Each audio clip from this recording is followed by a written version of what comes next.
The world made me grow up far too soon. Whenever I tell my story, I begin with my parents' divorce. Some people think that growing up in North Korea makes my life so different that they won't be able to relate to it. But though our circumstances vary, human nature, love and loss, betrayal and healing remain the same. Of the 25 million people in North Korea, no two people live the same life. Some defectors speak of physical suffering, of starvation, brutal violence, and the biting cold. My story is different. My suffering wasn't measured in hunger or violence, but in silence, shame, and fear.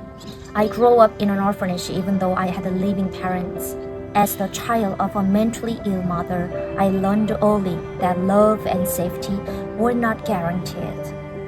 I was constantly moved from one home to another, forced to accept decisions made by adults whether I wanted to or not. That helplessness, the feeling of being trapped in choices made by others, was my first experience of what it means to live without freedom. After I defected alone to South Korea, people always asked the same two questions.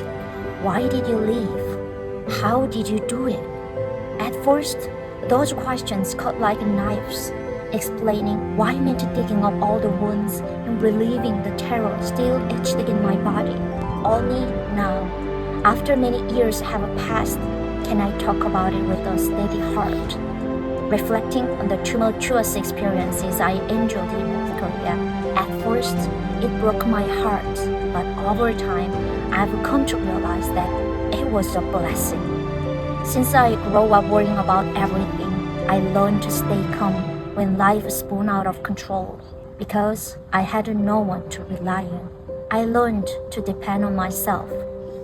The choices I made were not based on learned knowledge but on experience. I no longer want to hide those things. I am no longer embarrassed. The philosophy of survival has shaped who I am today. It's what gave me the courage to die and freed me to live truly. My escape was more than just running away. It was a declaration.